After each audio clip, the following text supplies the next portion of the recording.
20 ಲಕ್ಷನಾ? ದುಡ್ಡಲ್ಲೇನಿದೆ, ನಿನ್ನೆ ಇರ್ಲಿಲ್ಲ, ಇವತ್ ಬಂದಿದೆ. ನಾಳೆ ಹೋಗತ್ತಾ? ಏಯ್, ಏನ್ ಮಾತಾಡ್ತಿದ್ಯಾ? ಎಲ್ರು ಹೇಳೋ ಮಾತೆ ಅತ್ತೆ. ಇಷ್ಟಕ್ಕೂ ಇಷ್ಟು ಬೆಳಗ್ಗೆ ಒಡವೆ ಅಂಗಡಿನ ತೆಕ್ಕೊಂಡ್ ಕೂತಿರೋ ಆ ಮಹಾನುಭಾವ ಯಾರು? ಅಡ್ರೆಸ್ ಕೊಡ್ತೀರಾ? ಆರ್ತಿ ಎತ್ಬಿಡ್ತೀನಿ. ನಿನಗ್ ಯಾಕದೆಲ್ಲ? ನಾನೇನ್ ನಿನಗೋಸ್ಕರ ತಗೊಂಬಂದಿಲ್ವಲ್ಲ. ತಂದ್ಕೊಡೋದು ಇಲ್ಲ ಬಿಡಿ ಅತ್ತೆ. ನಾನ್ ಮದ್ವೆ ಆದ ಹೊಸದ್ರಲ್ಲಿ ನನ್ ತವ್ರ ಮನೆಯವ್ರ ನಂಗೆ ಹಾಕಿದ್ ಒಡವೆನು ನೀವೇ ತಗೊಂಡ್ಬಿಟ್ರಿ. ಇಷ್ಟು ದಿನ ಆದ್ರೂ ಅದನ್ನ ವಾಪಸ್ ಕೊಡ್ಲೇ ಇಲ್ಲ. ಏಯ್, ಏನ್ ನಿನ್ ಗೋಳು? ಆ ತೊಲದ್ ಬಗ್ಗೆ ಇಲ್ಲಿ ಚರ್ಚೆ ಮಾಡ್ತಿದ್ರೆ ನೀವು ಗೋಳು ಅಂತಿರಲ್ಲ ಅತ್ತೆ. ನಿನ್ ಗಂಡ ಕುಡಿಯೋಕ್ ಉಪಯೋಗಿಸ್ಕೊಂಡೋ ಮಾರದ್ನೋ ನನಗೇನ್ ಗೊತ್ತು? ಹೋಗಿ ಕೇಳು. ಅವ್ರೇನು ಚಂದ್ರಲೋಕದಿಂದ ಇಳಿದ್ ಬಂದಿದಾರಾ? ನಿಮ್ ಹೊಟ್ಟೆನು ತಾನೇ ಬಂದಿರೋದು. ತಾಯಿಯಾಗಿ ನೀವೇ ಅವ್ರ ಹತ್ರ ಕೇಳಿ ನಂಗೆ ವಾಪಸ್ ಕೊಡಿಸ್ಬೋದಲ್ಲ. ಏಯ್, ಈಗ ಹೋಗ್ತೀಯೋ ಇಲ್ವೋ? ಅದು ಏನಂತೆ? ಏನಾಯ್ತು ಅತ್ಗೆ? ಸುಮನನ್ನ ಮಾತಲ್ ಕಟ್ಟ ಹಾಕಿ ವಿಷಯ ಏನು ಅಂತ ತಿಳ್ಕೋಬೇಕು ಅನ್ಕೊಂಡ್ರೆ ತಾನ್ ಬರೋದಲ್ದೆ ದುರಂದರನು ಬರೋ ತರ ಮಾಡಿದ್ಲು. ಬನ್ನಿ ದುರ್ದು ಆಂಟಿ, ಎಲ್ಲೂ ಇಲ್ದೇ ಇರೋ ವಿಚಿತ್ರ ಇಲ್ಲೇ ನಡೀತಿದೆ. ದೊಡ್ಡ ಸೊಸೆಗೆ ತಾಮ್ರದ ಚಂಬು ಕೊಡದೆ ಇರೋ ಅತ್ತೆ ಕಿರಿ ಸೊಸೆಗೆ ಬಂಗಾರದ ನೆಕ್ಲೆಸ್ ತಗೊಂಡ್ ಬಂದಿದ್ದಾರೆ. ಮದ್ಯದ ಸೊಸೆಗೆ ಮೋಸ ಮಾಡಿ ಮನೆಯಿಂದ ಹೊರಗ್ ಕಳ್ಸಿದ್ರು ಹೌದು. ಏಯ್, ಯಾರ್ ಮೋಸ ಮಾಡಿರೋದು? ಬಾಯ್ಗ್ ಬಂದ ಹಾಗೆ ಮಾತಾಡಿದ್ರೆ ಕೈ ಮಾತಾಡುತ್ತೆ ಅಷ್ಟೇ. ಯಾಕೆ ಅತ್ತಿಗೆ ಹತ್ರ ಹೊಡೆಸ್ಕೋತ್ಯಾ? ಸತ್ಯ ಹೇಳಿದ್ರೆ ಯಾಕೆ ಉರ್ಕೋಬೇಕು? ಅತ್ತೆ, ನನ್ಗೋಸ್ಕರ ನೆಕ್ಲೆಸ್ ತಗೊಂಡ್ ಬಂದ್ರೆ ನಿಮ್ಗೆ ಅಸೂಯೆ ಆಗ್ತಿದ್ಯಾ ಹಾಸಿನಿ ಅಕ್ಕ? ನನಗೆ ಆ ಸಖಿನ್ ನೋಡಿದ್ರೆ ಕೋಪ, ಸಿಟ್ಟು, ಅಸೂಯೆ ಎಲ್ಲ ಬರುತ್ತೆ. ಈಗ ನಾನ್ ಬೇರೆ ಯಾವ್ದಕ್ಕೂ ಅಷ್ಟಾಗಿ ರಿಯಾಕ್ಟ್ ಮಾಡಲ್ಲ. ಆದ್ರೆ ನಿನ್ ಒಳ್ಳೇದಕ್ಕೆ ಹೇಳ್ತಿದ್ದೀನಿ ಸುಮನಾ. ಕಾರ್ಯವಾಸಿ ಕತ್ತೆ ಕಾಲ್ ಹಿಡಿತಾರೆ, ಆ ಗಾದೆ ಕೇಳಿದ್ಯಲ್ವಾ? ಅತ್ತೆ ಕೂಡ ಬೆಳಗ್ಗೆ ಸೂರ್ಯ ಸರಿಯಾಗಿ ಹುಟ್ಟೇನೆ ಇರ್ಬೇಕಾದ್ರೆ ನಿಂಗ್ ಹೋಗಿ ನೆಕ್ಲೆಸ್ ತಗೊಂಡ್ ಬಂದಿದ್ದಾರೆ ಅಂದ್ರೆ ದೊಡ್ಡದಾಗೆ ಸ್ಕೆಚ್ ಹಾಕ್ತಿರೋ ಹಾಗಿದೆ ಇವರು. ಯೋಚನೆ ಮಾಡು. ಸ್ಕೆಚ್ಚು ಇಲ್ಲ, ಗಿಚ್ಚು ಇಲ್ಲ. ಆದ್ರೆ ನೀನು ಅತ್ತಿಗೆಗೆ ಇರಿಟೇಟ್ ಮಾಡ್ಬೇಡ. ದುರಂದರ, ಹಾಸಿನಿನ ಆಚೆ ಕರ್ಕೊಂಡು ಹೋಗು. ಕೇಳಿಸ್ತಲ್ಲ? ಬಾ ಬಾರೆ. ಆಂಟಿ ಏನ್ ಮಾತಾಡ್ತಾರೋ ಕೇಳಿಸ್ಕೊಳ್ಳೋಣ ಇರಿ. ಯಾಕೆ ನಿನ್ಗಿಂತ ಆಸೆ? ಇಷ್ಟೋ ತನಕ ಚೆನ್ನಾಗೇ ಇದ್ದಲ್ವಾ? ಈಗ ನಿನ್ಗೇನಾಯ್ತು? ಒಬ್ಬ ಸೊಸೆಗೆ ಅನ್ಯಾಯ ಮಾಡಿದ್ರು ಅಂತ ಇನ್ನೊಂದ್ ಸೊಸೆಗೂ ಎಲ್ ಹಾಗೆ ಮಾಡ್ಬಿಡ್ತಾರೇನೋ ಅಂತ ಕರುಣೆ ಜೊತೆ ಭಯ ಇದ್ರೂ ಕೂಡ ಧೈರ್ಯವಾಗಿ ನಾನು ಇಲ್ಲೇ ನಿಂತಿದ್ದೀನಿ. ನೀನು ನಿನ್ ಕತೆನೋ. ಬಾಯಿ ಮುಚ್ಕೊಂಡ್ ಬಾರೆ. ಅಯ್ಯೋ, ಅದ್ ಹಾಗಲ್ಲ ಆಂಟಿ. ಏನ್ ನಿನ್ ಜೊತೆ ಸ್ವಲ್ಪ ಕೆಲ್ಸ ಇದೆ. ಬಾಯಿ ಮುಚ್ಕೊಂಡ್ ಬಾರೆ. ಬಾರೆ ಆಂಟಿ. ಹಾಸಿನಿ ಹಾಗ್ ಮಾತಾಡಿದ್ಲು ಅಂತ ನೀನೇನು ಅನ್ಕೋಬೇಡ ಸುಮನ. ನನ್ಗೇನು ಅನ್ಲಿಲ್ಲ ಅತ್ತೆ, ನಿಮ್ಗೆ ಅಂದಿದ್ದು ಅನ್ಸತ್ತೆ. ಅವಳಗ್ ಸ್ವಲ್ಪ ತಲೆ ಸರಿ ಇಲ್ಲ, ಅದಕ್ಕೆ ಹಾಗ್ ಮಾತಾಡಿದ್ಲು. ಹೋಗ್ಲಿ ಬಿಡು. ಈ ನೆಕ್ಲೆಸ್ ಇಷ್ಟ ಆಗಿಲ್ಲ ಅಂದ್ರೆ ಬೇರೆ ತಗೊಂಬರ್ತೀನಿ. ಇರ್ಲಿ ಬಿಡಿ, ತುಂಬಾ ಚೆನ್ನಾಗಿದೆ. ಸುಮನ, ಮನೆ ಬಿಟ್ಟು ಹೋಗ್ಬೇಕಾದ್ರೆ ಫೋಟೋ ಜೊತೆಗೆ ಇನ್ನೂ ಬೇರೇನಾದ್ರೂ ತಗೊಂಡ್ ಹೋದ್ಲಾ ನಿಮ್ಮಕ್ಕ? ಏನು ತಗೊಂಡ್ ಹೋಗ್ಲಿಲ್ಲ ಅವಳು. ಮತ್ತೆ ವಿಶಾಲ್? ಪಾಪ ಬಾವ ಅವ್ರ ಚೈನ್ ಕೂಡ ಇಲ್ಲೇ ಬಿಟ್ಟು ಹೋದ್ರು. ನೀವು ಅಲ್ಲೇ ಇದ್ರಿ ಅಲ್ಲ ಅತ್ತೆ? ಆದ್ರೂ ಯಾಕೆ ಹೇಳ್ತಾ ಇದ್ದೀರಾ? ಏನಾದ್ರೂ ಮಿಸ್ ಆಯ್ತಾ? ತುಂಬಾ ವರ್ಷಗಳಿಂದ ಮಿಸ್ ಆಗಿದೆ. ಅದನ್ನೇನಾದ್ರೂ ತಗೊಂಡ್ ಹೋದ್ರೇನೋ ಅನ್ಕೊಂಡು ಕೇಳ್ದೆ ಅಷ್ಟೇ. ನೀನು ಜಾಸ್ತಿ ಯೋಚನೆ ಮಾಡ್ಬೇಡ.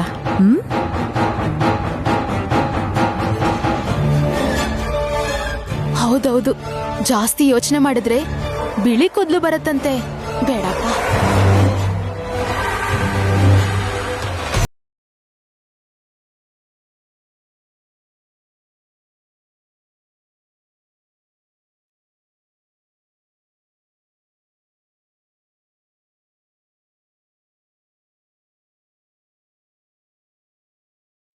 ಊಹಿಸಕ್ಕಾಗದೇ ಇರುವಂತ ಕಷ್ಟ ಬಂದ್ರೆ ಭಯ ಪಡ್ತಾರೆ.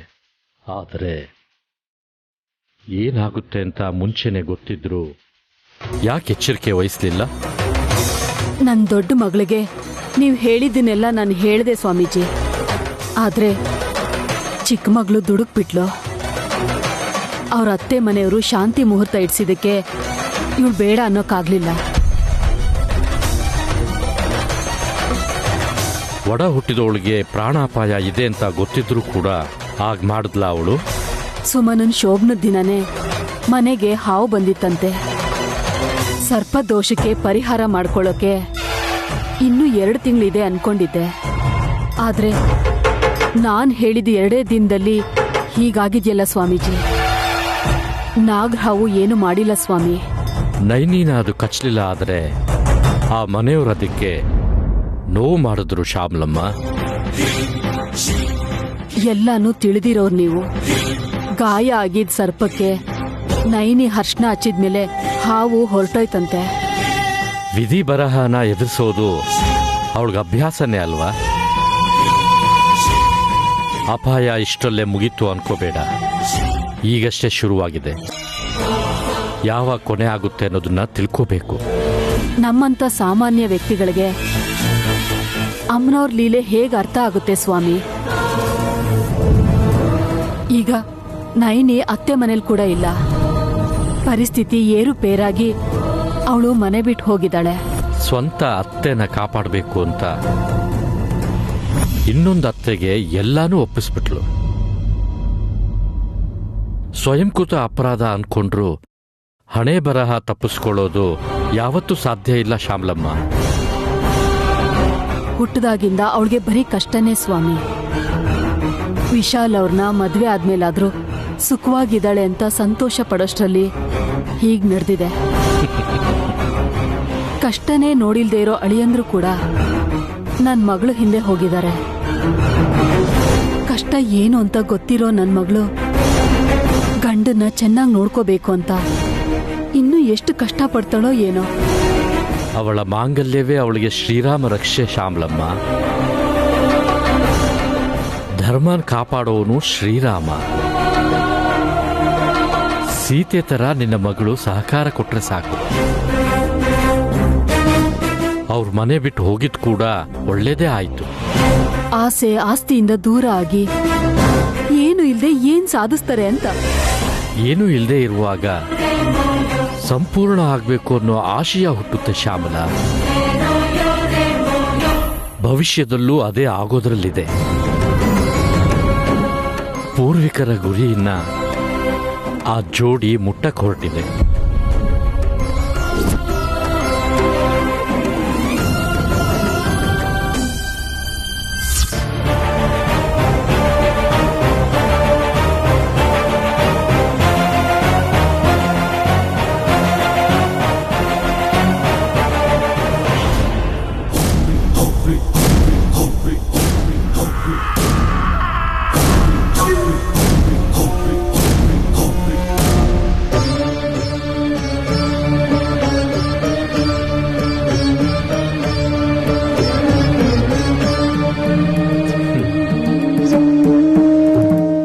ಆ ಈಶ್ವರನ ಅನುಗ್ರಹ ಜೊತೆಗೆ ಈ ಜಗತ್ತಿಗೆ ಕಲ್ಯಾಣ ಆಗುತ್ತೆ ಶ್ಯಾಮಲ.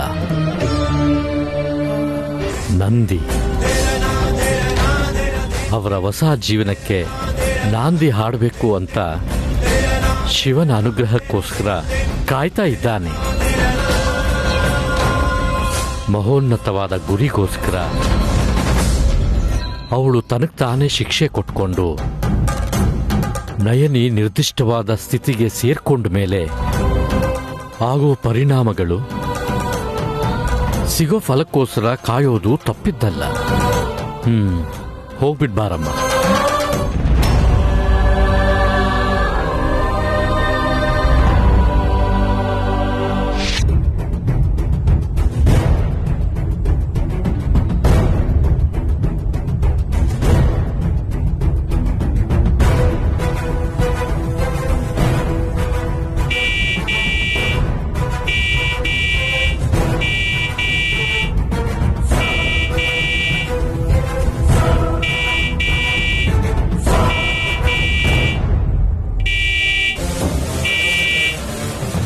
ವಾಚ್ಮೆನ್ ಅಣ್ಣ ಇಲ್ಲ ಅನ್ಸುತ್ತೆ.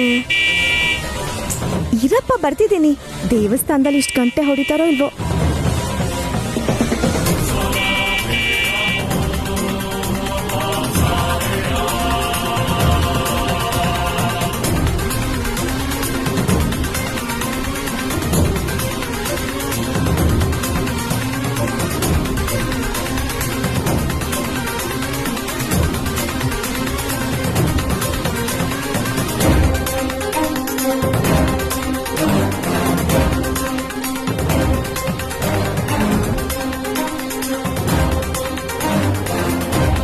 ಭಾವ ಮತ್ತೆ ಅತ್ತೆನಾ?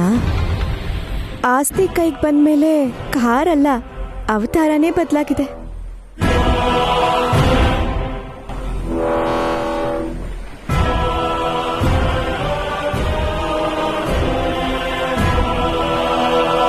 ಗೇಟ್ ತೆಗಿಯೋದ್ ಬಿಟ್ಟು ಎಲ್ಲ ಹಾಳಾಗೋಗಿದ್ಯೋ? ಸಾರಿ ಸರ್, ರೆಸ್ಟ್ ರೂಮ್ಗೆ ಹೋಗಿದ್. ನಾವು ಬಂದಾಗ್ಲೇ ನಿನ್ಗೆ ವಲ್ಲಭ, ಲೀವ್ ಇಟ್. ನಾವ್ ಅನ್ಕೊಂಡಿದ್ದಾಗ್ತಾ ಇದೆ ಅಂತ ಹ್ಯಾಪಿಯಾಗಿರ್ಬೇಕು.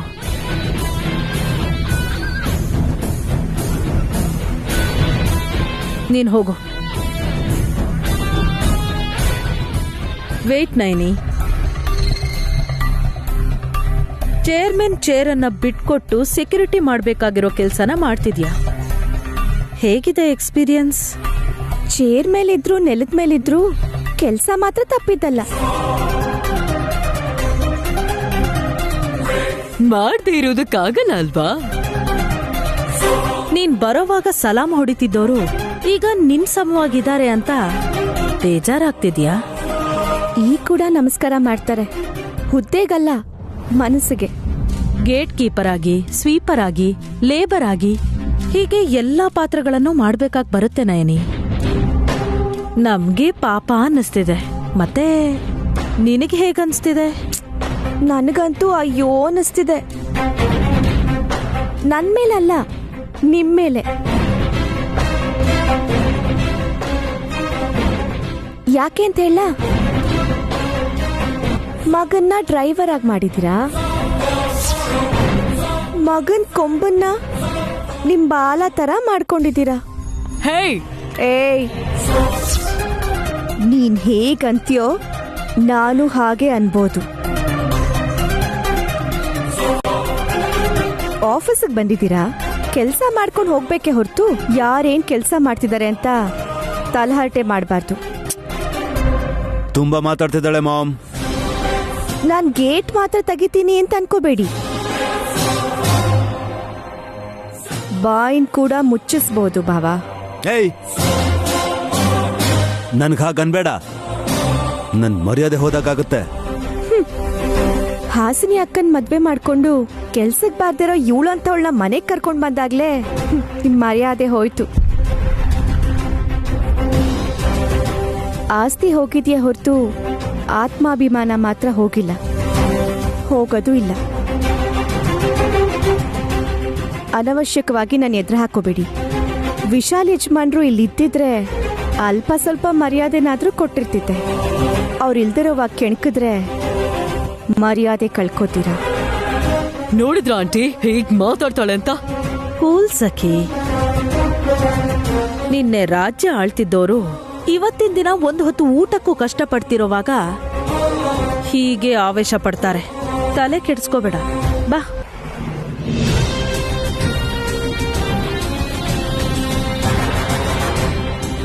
ಏನ್ ಮಾಡ್ತಿರೋ ನಾನು ನೋಡ್ತೀನಿ.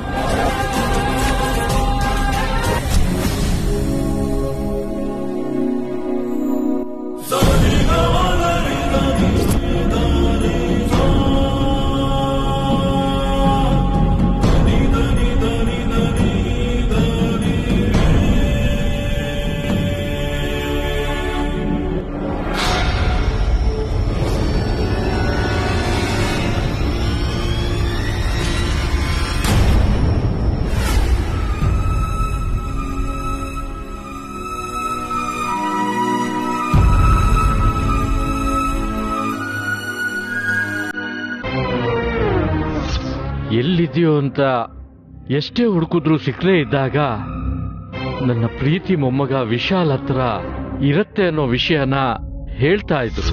ಆ ಸೀಕ್ರೆಟ್ ಏನು ಅಂತ ವಿಶಾಲಿಗೆ ಗೊತ್ತಿಲ್ಲದೆ ಇರತ್ತಾ? ಹುಷಾರಾಗಿ ಬುಟ್ಟಿಗೆ ಹಾಕೊಂಡು ವಿಷಯ ತಿಳ್ಕೋಬೇಕು.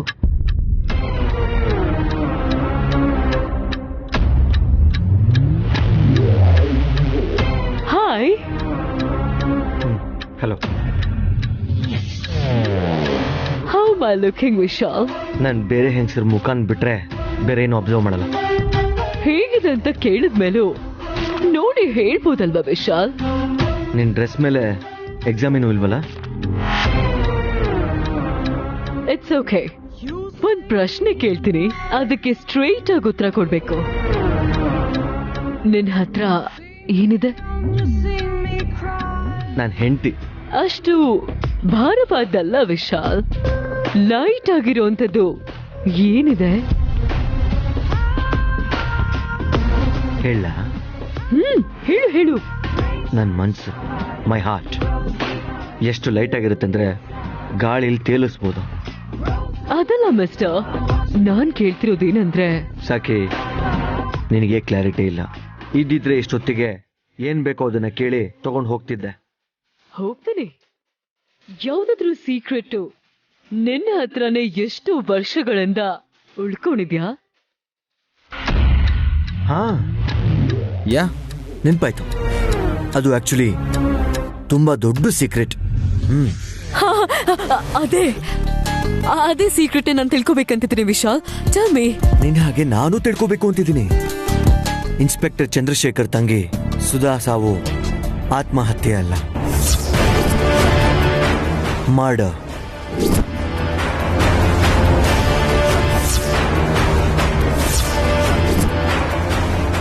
ಎಲ್ರೂ ಆ ಸುಧಾ ಹುಷಾರ್ ತಪ್ಪಿ ಸೂಸೈಡ್ ಮಾಡ್ಕೊಂಡ್ಲು ಅಂತ ಅನ್ಕೋತಿದ್ದಾರೆ. ಆದ್ರೆ ನಿಜಕ್ಕೂ ಮರ್ಡರ್ ಆಗಿದೆ. ಅದು ನಿನಗೆ ಹೇಗೆ ಗೊತ್ತು? ನಾನು ತಿಳ್ಕೊಂಡೆ. ಇನ್ನೂ ಒಂದು ವಿಷಯ ಹೇಳಬೇಕು ಅಂದ್ರೆ ಅದು ಡಬಲ್ ಮರ್ಡರ್. ಯುನೋ, ಪ್ರಾಣ ಹೋಗಿರೋ ಸುಧಾ ಹೆಣನ ಹೂತಾಕಿ ಅಂತ್ಯಕ್ರಿಯೆನ ಮಾಡಿದ್ದಾರೆ. ಇತ್ತೀಚೆಗೆ ಯಾಕೋ ಡೌಟ್ ಬಂದು ಪೊಲೀಸರು ಹೆಣನ ಹೂತಾಕಿರೋ ಜಾಗನ ಅಗದು ನೋಡಿದಾಗ ಆ ಜಾಗದಲ್ಲಿ ಹೆಣನೇ ಇರಲಿಲ್ಲ. ರಾಧಿಕಾ,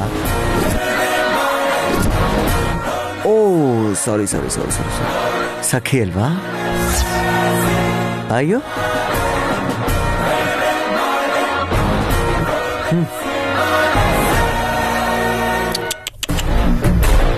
ಸೆಂಟ್ರಲೈಸ್ಡ್ DSC ಇದ್ರೂ ಆಫೀಸಲ್ಲಿ ನಿಂಗೆ ಬೆವರು ಬರ್ತಿದೆ ಅಂತಂದ್ರೆ ಈ ಸಸ್ಪೆನ್ಸ್ ಥ್ರಿಲ್ಲರ್ ನಿನಗೆ ಎಷ್ಟು ಟೆನ್ಷನ್ ಕೊಡ್ತಿದೆ ಅಂತ I can just imagine. Excuse me.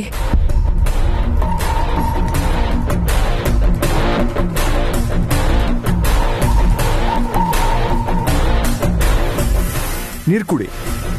ನಮ್ಮ ಮಾಮೂಗ್ ಸೆಕ್ರೆಟರಿ ಅಂತಲ್ವಾ, ಬಾಯಾರಿಕೆಯಾಗಿ ನೀರ್ ಬೇಕು ಅಂತ ಪಕ್ಕದಲ್ಲಿರೋ ಬೆಲ್ನ ಜೋರಾಗಿ ಹೊಡೆದ್ರೆ ನಿನ್ ಕೈಗೆ ಏಟಾಗೋದು.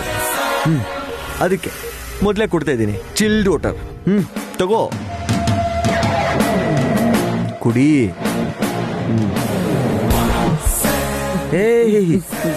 ರಿಲ್ಯಾಕ್ಸ್ ರಿಲ್ಯಾಕ್ಸ್, ಟೆನ್ಷನ್ ಮಾಡ್ಕೋಬೇಡ. I want to go. ಅರೆ, ನನ್ನ ಜೊತೆಲಿ ಮಾತಾಡ್ತೀನಿ ಅಂತ ಬಂದು ಇಷ್ಟು ಅರ್ಜೆಂಟಾಗಿ ಹೋಗ್ತಿದ್ಯಾ?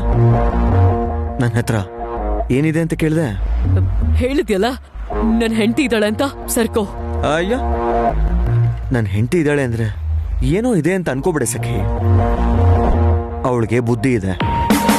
ಅದು ವಿಷ್ಣು ಚಕ್ರದ ರೇಂಜ್ಗೆ ಸ್ಪೀಡಾಗಿ ತಿರುಗ್ತಿರುತ್ತೆ. ಯೋಚನೆ ಮಾಡಕ್ಕೆ ಟೈಮ್ ಕೊಡ್ತಾಳೆ.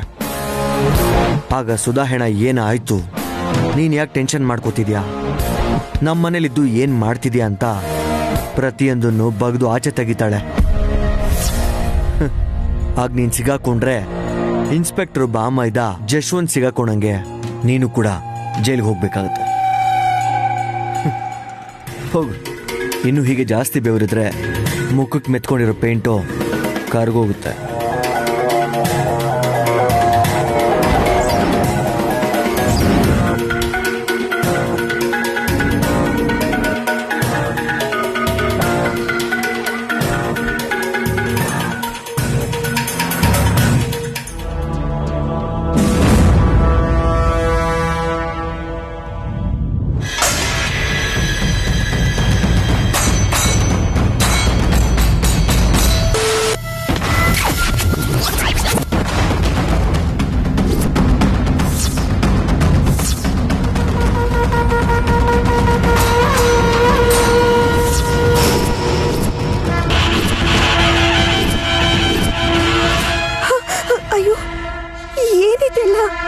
ಅಯೋಮಯವಾಗಿದೆಯಲ್ಲ.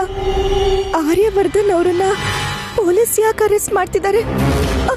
ಸೆರೆಗ್ ಮುಚ್ಕೊಂಡು ಅನುಮಾನ ಬರೆಸ್ತಿದಾರಲ್ಲ, ಅವ್ರು ಯಾರು?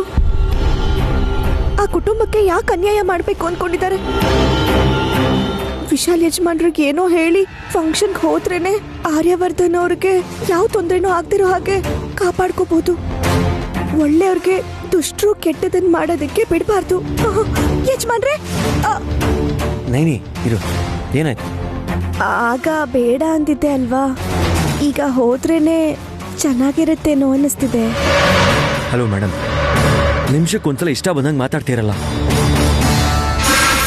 ಆರ್ಯವರ್ಧನ್ ಅವರು ಬಿಸ್ನೆಸ್ ಅವಾರ್ಡ್ ತಗೊಳ್ತಿರೋ ಫಂಕ್ಷನ್ಗೆ ನಾವು ಹೋಗೋಣ ಅಂತ ಕೇಳಿದೆ. ಹೂ ಅಂತ ಅಂದ್ಬಿಟ್ಟು ಬಿಲ್ಕುಲ್ ಬೇಡವೇ ಬೇಡ ಅಂದೆ. ಅಂದ್ರೆ ಯಜಮಾನ್ರೆ, ಆಗ ನಾನು ಕಂಪನಿ ಚೇರ್ಮನ್ ಆಗಿದ್ದಾಗ, ನೀವು MD ಆಗಿದ್ದಾಗ ಆಹ್ವಾನ ಪತ್ರಿಕೆನ ಕಳಿಸಿದ್ರಲ್ವಾ? ಈಗ ಪೊಸಿಷನ್ ಅಲ್ಲಿ ಇಲ್ಲ. ಒಂದು ವೇಳೆ ನಾವ್ ಏನಾದ್ರೂ ಹೋದ್ರೆ ಅವ್ರಿಗೆ ತೊಂದರೆ ಕೊಟ್ಟಂಗ ಆಗುತ್ತೆ ಅಂತ ನೀನೇ ಹೇಳ್ದೆ.